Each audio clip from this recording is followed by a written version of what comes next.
Normalement, si je suis quelqu'un d'organisé, cette vidéo devrait sortir le 31 octobre, c'est-à-dire le jour d'Halloween.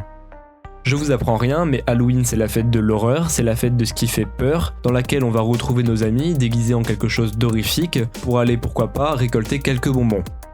Sauf que moi je vais pas du tout faire ça parce que je n'ai pas de vie sociable, à la place j'ai décidé pour Halloween de vous faire une vidéo où je crée un jeu d'horreur. C'est parti, on peut aller sur Unity pour développer notre jeu d'horreur. Mais avant même de commencer à faire nos premières lignes de code ou encore à développer nos premières idées, en me baladant un peu, j'ai trouvé cette asset pack qui est absolument parfaite pour notre thème d'aujourd'hui, car elle comporte plein d'éléments 3D liés à Halloween, ce qui est parfaitement ce qu'on recherche. Une fois ce package importé, on peut commencer à réellement créer notre jeu. Première chose que j'ai l'habitude de faire, c'est de simplement créer un personnage qui peut bouger, sauter, quelque chose de très basique qu'on améliorera plus tard, mais qui est très utile. Ensuite, je commence à vraiment réfléchir pour avoir des idées de quelque chose qu'on pourrait faire qui fera un bon jeu d'horreur, et en examinant un peu l'asset pack, je tombe sur ces charmantes citrouilles, et ça me donne une bonne idée. Le but du jeu sera extrêmement simple, ce sera simplement de ramasser un maximum de citrouilles cachées un peu partout sur la map. Une fois l'idée trouvée, il faut la mettre en place, donc je commence à programmer mes citrouilles, à programmer un script qui me permet de les récupérer, et je mets même en place un visuel qui me permet de compter le nombre de citrouilles qu'on a actuellement récupérées. Ensuite, vu que je n'aime vraiment pas le design de base d'une scène dans Unity, je me dis que ce serait bien de déjà commencer à travailler sur l'ambiance du jeu. En général, l'ambiance ça se fait à la fin, mais là j'avais envie, et surtout que l'ambiance dans un jeu d'horreur c'est quand même quelque chose d'extrêmement important. Il faut que ce soit oppressant, que ce soit étroit, qu'on ait l'impression d'être observé, que ce soit sombre.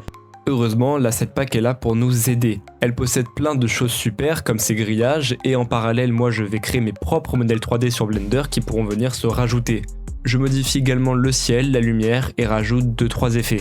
Maintenant on a une ambiance bien plus propice à un jeu d'horreur, sauf que j'ai dit qu'il fallait que ce soit sombre, mais là c'est vrai que c'est quand même bien sombre. Donc je décide de mettre en place une mécanique qu'il y a dans beaucoup de jeux d'horreur, une lampe torche.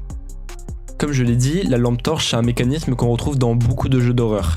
Et j'aime particulièrement cette mécanique parce que dans quasiment aucun jeu d'horreur vous avez juste une lampe torche comme ça qui est allumée et qui vous permet de voir devant vous. En général, en plus de la lampe torche, on a accès à sa batterie qui se vide en fonction de si on l'utilise beaucoup ou non. C'est donc au joueur de bien jauger comment il utilise sa lampe torche parce que s'il l'utilise trop, il n'en aura plus accès et ça pourrait le mettre en difficulté, mais en parallèle, s'il n'utilise pas assez, il pourrait passer à côté de quelques dangers. Je mets donc en place cette lampe torche, ça se fait assez facilement, il faut juste mettre une lumière sur le joueur et détecter quand est-ce qu'il appuie sur un bouton pour l'activer et la désactiver, et je mets également à disposition la charge de la lampe torche pour que le joueur puisse avoir une idée de combien de temps il lui reste avec de la lumière. C'est déjà bien, maintenant on a un environnement qui est assez horrifique plus un système de lampe torche qui rend le tout un peu plus oppressant. Le souci c'est qu'on n'a rien de réellement oppressant, ça manque de quelque chose d'évident, ça manque d'un ennemi terrifiant. Cet ennemi terrifiant, je vous avoue, j'aurais pu le créer moi-même, mais bon, vous voyez quoi. Surtout quand il existe des zombies tels que celui-là disponible gratuitement sur internet, je vais pas me gêner. Une fois le modèle du zombie récupéré, je vais lui ajouter des animations, et sur cette chaîne, la tradition veut qu'à chaque fois que j'ajoute des animations sur un personnage, je vous montre une petite animation de lui faisant une danse, donc voici.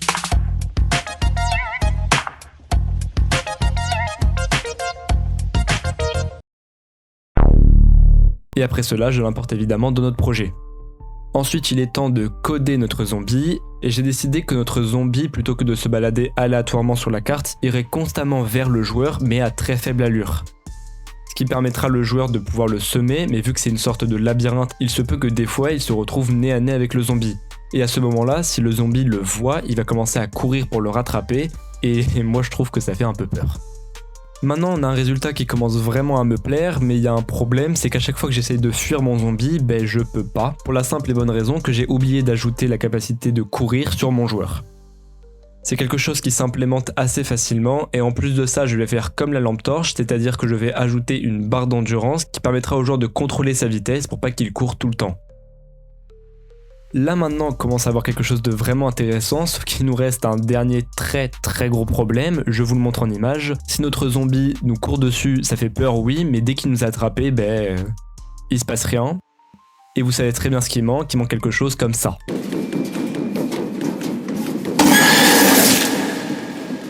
Oui, j'étais obligé.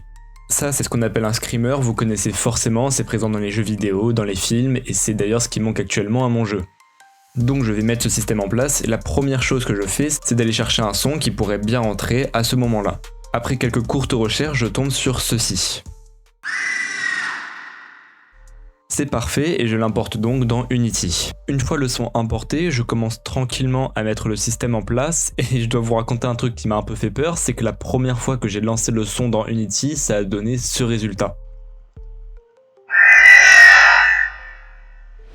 J'avais pas compris sur le moment pourquoi est-ce que ça a autant déformé le son, après j'ai corrigé ça mais sur le moment ça m'a bien fait flipper.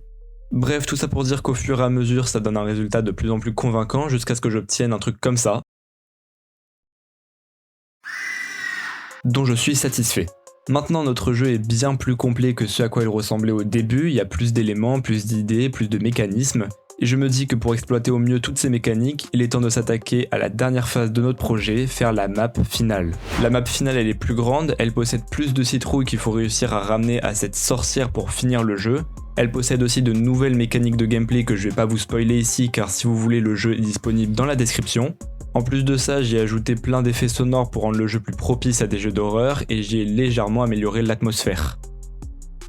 Au final, ça nous donne ce résultat. Comme je vous ai dit, je vais pas trop vous en montrer car le jeu est disponible si vous voulez y jouer. En tout cas, c'est comme ça que j'ai réussi à développer un jeu d'horreur. Si vous voulez voir plus de contenu de ce genre, vous pouvez toujours penser à vous abonner ou juste mettre un like, ça m'aiderait beaucoup. Et moi je vous dis à une prochaine fois.